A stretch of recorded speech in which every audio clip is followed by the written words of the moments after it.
Good morning friends. अपने income tax के cases की सीरीज़ में मैं अमित कुमार गुप्ता एडवोकेट आज जो केस आप लोगों के सामने डिस्कस करूंगा उस केस का नाम है Vikas Solvex tracts private limited versus deputy commissioner of income tax. ये केस 2018 का है और matter 164 DTR tribunal page number 162 पे रिपोर्ट हुआ। फ्रेंड्स, बहुत ही इंटरेस्टिंग केस है। इस केस के अंदर जब असेसिंग ऑफिसर साहब एसएससी की असेसमेंट कर रहे थे तो असेसिंग ऑफिसर साहब ने देखा कि एसएससी को कुछ पेमेंट्स रिसीव हुई हैं। जो पेमेंट्स एसएससी को एक डेवलपर से रिसीव हुई, एसएससी ने अपनी जो लैंड थी वो डेवलपर को दी थी और उस लैंड पर डेवलपर फ्लैट्स बना करके बेच रहा था। जैसे जैसे फ्लैट्स बेच करके डेवलपर को पेमेंट मिलती थी तो एसएससी का हिस्सा जो डेवलपर है वो एसएससी को दे रहा था। मुद्दे की बात यह है कि इस केस में इशू इन्वॉल्व ये है कि जो एसएससी को पेमेंट रिसीव हो रही है वो पेमेंट जो है वो कैपिटल गेन का पार्ट है या वो बिजनेस इनकम का पार्ट है। जो असेसिंग ऑफिसर था उसका ये कहना था कि ये जो लैंड है वो एसएससी ने स्टॉक इन ट्रेड में ट्रांसफर कर दी है और क्योंकि अब इस लैंड पे फ्लैट्स बन करके बिक रहे हैं तो ये स्टॉक इन ट्रेड है एसएससी का और जो एसएससी को पेमेंट रिसीव हो रही है वो एज ए बिजनेस इनकम जो है वो ली जानी चाहिए। एसएससी का कहना ये था कि एसएससी को जो पेमेंट रिसीव हुई थी, एसएससी को कुछ फ्लैट्स भी मिले थे उस लैंड के अंदर और उन फ्लैट से एसएससी को रेंटल इनकम हो रही थी और एसएससी जो है वो उस रेंटल इनकम को अपनी इनकम में दिखा रहा था।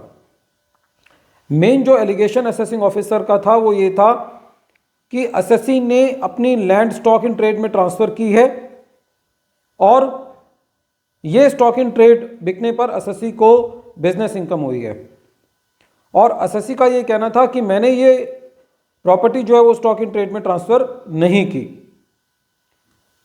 जब ये मैटर सीआईटी अपील साहब के पास गया तो सीआईटी अपील ने भी असेसिंग ऑफिसर के ऑर्डर को अपील रखा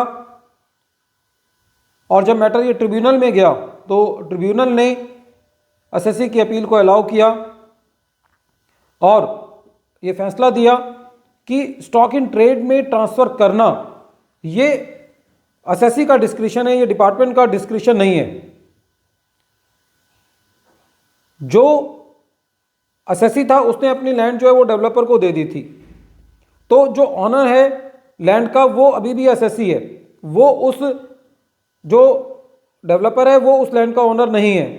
तो इस केस में जो एसएससी को मिला वो उस लैंड का शेयर मिला एक तरीके से, जो उसकी सेल कंसिडरेशन मिली। तो एसएससी के ऊपर सेक्शन 45 सबसेक्शन 2 नहीं लगता क्योंकि एसएससी के किसी भी एक्ट से ये बात साबित नहीं होती कि एसएससी ने वो लैंड जो है वो स्टॉक इन ट्रेड के अंदर ट्रांसफर की है। ये बिल्डर के लिए जो है स्टॉक इन ट्रेड हो सकता है, लेकिन बिल्डर के लिए जब तक स्टॉक इन ट्रेड नहीं होगा, जब तक बिल्डर जो है वो उसका मालिक नहीं होगा। बिल्डर तो तभी स्टॉक इन ट्रेड में उसको ट्रांसफर करेगा जब वो बिल्डर जो है वो उसका ऑनर होगा।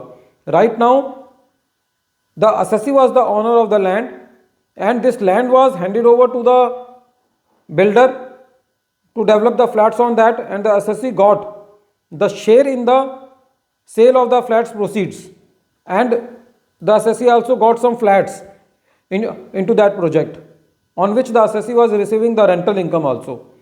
So the whole issue was roving around the point that whether this income should be taken as a business income or should be taken as income from house property and some income should be as capital gain. So the issue was decided in favor of the SSC and the ITAT held that this income is not the business income and section 45 subsection 2 cannot be applied to the SSC without the discretion and without the option exercised by the SSC. The department cannot impose section 45 subsection 2 on the SSC. Friends, this case is very important because this is a very common practice nowadays when a lot of people give their land to the builders for making flats on them and they get the proceeds of those flats and they get also some flats in lieu of this builder by agreement or joint development agreement. So section 45 subsection 2 ipso facto do not apply to the assessee. The assessee should deliberately opt for that section. The sequence of the events should show that the assessee has opted for section 45 subsection 2. The department cannot impose section 45 subsection 2 on the assessee and cannot assume that the assessee has converted his land into the stock in trade. Friends, once again I am repeating the name of the case. The name of the case is Vikas Solvex Tax Private Limited versus Deputy Commissioner of Income Tax, and this case has been decided in 2018 and matter has been reported in 164 DTR Tribunal at page number 162. Friends, at the end of my deliberation, I appeal to you that please subscribe my channel and press the bell icon so that you may get the future notifications of my coming videos. Thank you, friends.